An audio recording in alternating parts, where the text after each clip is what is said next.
আমরা আমরা দলীয় কি বলতেছে আমরা বুঝতেছি না, কিন্তু আমার আবেগে চলে আসতেছি। আবেগেই যদি আপনাদের সঙ্গে কথা বললাম, আমার মনে একটা অনুভূতিটা কিছু দলের ক্ষতি হতে পারে, এত বড় ক্ষতির সম্মুখীন না করে তিনি মার এই পাশে এসে দাঁড়াচ্ছেন না, সে কত বড় দায়িত্ব নিয়ে আছে আজকে বাংলাদেশে। আর তো কোনো নেতা নাই বিএনপি, আজকে জিয়াউর রহমান নাই, খালেদা জিয়া যে অসুস্থ, মৃত্যুর শেষ পর্যায়ের এন্ড অফ দ্য লাইফ, আর তাকে ব্যাক হবে কি হবে না এ জাতি আশা করতে পারতেছে না। আমাদের মনের অনুভূতি আসতেছে না উনি আবার ফিরে আসবে। তারপরেও আমরা আশা করব আল্লাহর কাছে, হে আল্লাহ তুমি ওনাকে দীর্ঘায়িত করো, আমাদের জীবনকে নিয়ে, আমাদের জীবনের সময়কে নিয়েও যিনি ওনাকে, আমি আমার জীবনের 1 বছর তাকে দিয়ে দিলাম, আল্লাহ তুমি কবুল করে তার আমার জীবনে 1 বছর কমাই দিলাম। খালেদা জিয়া জীবনের দীর্ঘায়িত হোক 1 বছর। কারণ আমি কেন বলি, আমি বলার কথা আমার অনুভূতি আছে। কারণ আমি খালেদা জিয়াকে 88 সালে আমি যখন যৌবন, আমি তখন চেয়ারম্যান ছিলাম বিশ্ব রোড আর আতাইকেলে ইউনিয়ন, আপনারাও চিনবেন, আমাদের স্কোয়ারের মালিকের ইউনিয়ন, আমি সেই ইউনিয়নের চেয়ারম্যান ছিলাম, তাদের সঙ্গে প্রতিযোগিতা করে আমি চেয়ারম্যান ছিলাম। আমি রাজপথে সেদিন বেগম খালেদা জিয়াকে আমার বনগ্রামের মাটিতে দাঁড় করিয়েছিলাম। আবার উনি 96 সালে দলের দুঃসময়, যখন উনি 88 সালেও দলের দুঃসময়, 96 সালের 1996 সালেও দলের দুঃসময়, ওনাকে আমি সেদিন সম্বর্ধনা দিয়েছিলাম। তখন আমাদের পাবনা জেলা বিএনপির সভাপতি রফিকুল ইসলাম বকুল ভাই, আপনার বকুল ভাইয়ের নাম শুনেছেন, বীর মুক্তিযোদ্ধা বকুল ভাই, উনি বলেছিলেন যে লিডার তার দায়িত্ব নেওয়া কাম নাই, রাজপথে তাকে দাঁড়ানোর দরকার নাই। তখন পটল ভাই আমাদের মন্ত্রী ছিল, যুবমন্ত্রী, পটল ভাই বলল যে জ্যোতি তুমি এত বড় দায়িত্ব নিয়ে নেও না।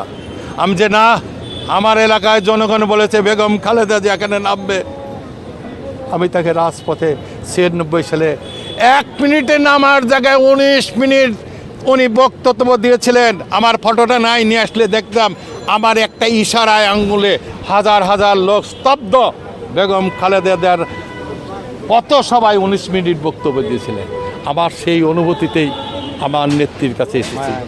আমি আমার জীবনে আমি আশা করি আল্লাহ ওনাকে অন্তত জাতির জন্য আর একটা সময় দিক, আগামী পার্লামেন্টটা নির্বাচনে উনি দেখে যাক এবং বিএনপিকে আগামী দিনে ক্ষমতার আসনে অধিষ্ঠিত করে উনি আমাদেরকে দেশ এবং জাতিকে একটা সুন্দর একটা পরিবেশ সৃষ্টি করে দিক, এটাই আমরা তার কাছে আশা, আল্লাহর কাছে আশা করি। দেশটা যে কোথায় চলতেছে আমরা ভাবতেই পারতেছি। আদেও এই দেশে গণতন্ত্র প্রতিষ্ঠিত হবে কিনা কেন যেন সন্দেহ হচ্ছে, এবং আজকে কি হচ্ছে এটা বলার মতন এই মুহূর্তে নেত্রীর মানে শয্যার পাশে দাঁড়িয়ে আর রাজনীতির কথা বলতে চাই না। শুধু একটা বলবো যে বেগম খালেদা জিয়ার মৃত্যু এবং তারেক জিয়া বাংলাদেশে যদি কোনো দিন মানে এই দ্রুতগতিতে না আসে, এই জাতির জন্যে একটা বড় মর্মান্তিক সৃষ্টি হবে, যা খেসারত জাতি কোনোদিন আর কোনো নেতা দিতে পারবে না। এই মুহূর্তে তারেক জিয়াই বাংলাদেশের নেতা, আর কোনো নেতা নাই। ঠিক আপনি দেখেন, জনপ্রিয়তা দেখেন, আসতে দেন, দেখেন হাজার হাজার লক্ষ লক্ষ মানুষ এয়ারপোর্টের থেকে উনি যেখানে যাবে সেখানে জায়গা দেওয়ার সময় হবে না। আমি তো মৃত্যুসজ্জায়, আমার বয়স কিন্তু অনেক, 77 বছর আমার বয়স, তারপরেও আমার স্পিড, আমার উদ্যম, আমার দেশ এবং জাতি এবং বেগম খালেদা জিয়া এবং আগামী তারুণ্যের প্রতীক তারেক জিয়ার জন্য আমি আমার জীবনের সর্বোচ্চ দিয়ে আমি এই দেশ এবং জাতি এবং দলকে প্রতিষ্ঠিত করব। আমি কোথায় আছি এটা জানি না, আমি জানি বাংলাদেশ বেগম খালেদা জিয়ার, শহীদ রাষ্ট্রপতি জিয়া রহমান, আজকে তারেক জিয়ার হাতে আমরা অর্পণ করতেছি। এর বিকল্প চিন্তা করে কোনো লাভ। আমরা সমস্ত আমাদের থানায় প্রত্যেকটি ইউনিয়নে আমরা তার জন্য দোয়া দিচ্ছি। সারা পাবনা জেলার সমস্ত জায়গায়, পাবনার সমস্ত অলিগলিতে আমাদের নেতা শিমুল বিশ্বাস, আমাদের নেত্রীর কাছের লোক, কিন্তু আমরা শিমুল বিশ্বাস বেগম খালেদা জিয়ার সহকারী, এই জন্য আমরা তার কাছে যাওয়ার আরও বেশি সুযোগ পেয়েছি। যা অন্য কোনো জেলার লোক পায় নাই। আমরা যখন মনে করছি বেগম জিয়াকে দেখবো আমরা তখনই দেখব। ঠিক ঠিক এই জন্য আমাদের অনুভূতিটাও অন্যান্য জেলার চাইতে আমাদের বেশি। বেশি আমরা বেগম খালেদা জিয়ার এত কাছে আছি, এই এত কাছে অন্য কোনো জেলার নাই, শুধু শিমুল ভাইয়ের কারণে। উনি গেলেই কি নেত্রীর সঙ্গে দেখা করবে, কিংবা উনি দাঁড়া আছে, নেত্রী গাড়ির থেকে নামছে, আমরা দাঁড়া গেছি, নেত্রী সালাম দিছি, এটাই আমাদের অনেক কিছু। তা আপনারা শোনেন, আমরা দলীয় কি বলতেছে আমরা বুঝতেছি না, কিন্তু আমার আবেগে চলে আসতেছি।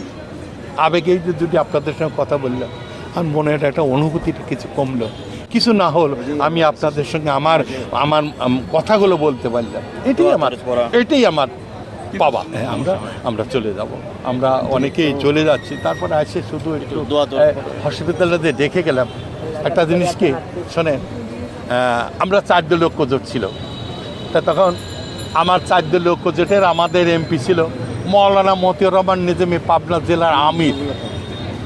আমি কিন্তু তার সঙ্গে যুদ্ধ করেছি দলের জন্যে, উনি কিন্তু আমার কথা শুনতে বাধ্য হতো। আমি বলতাম ওকে স্বার্থে এমপি বানিয়েছি, আমার কথা রাখতে হবে।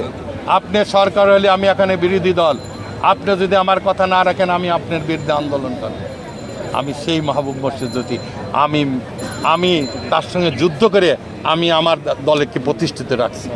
সাথিয়া আজকে পাবনা জেলা অত্যন্ত গর্ব, শিমুল ভাই আছে, হাবিব রহমান হাবিব আছে, আমরা পাবনার 5টা সিটকে আমরা যাতে আগামী দিনে খালেদা জিয়ার নেতৃত্বে, তারেক জিয়ার পরিকল্পনায় আমরা বাস্তবায়ন করতে, এইটাই আমাদের এখন ইনশাআল্লাহ ইনশাআল্লাহ ইনশাআল্লাহ। না, আমি আমার জীবন থেকে আমি আজকে বেগম খালেদা জিয়ার জন্য আমি সকালে নামাজ পড়ে এসেছি, কোরআন শরীফ পড়েছি, সূরা ইয়াসিন পড়ছি, সূরা আর রহমান পড়ছি, সূরা মুলুক পড়েছি। আমি আপনাদের সম্মুখে আল্লাহর কাছে, হে আল্লাহ, তুমি আমার জীবনের একটা বছর নিয়ে তুমি আমার নেত্রী বেগম খালেদা জিয়াকে 1 বছর জীবিত দাও, আমি 1 বছর আগেই দুনিয়াতে চলে যাও। তবু আমি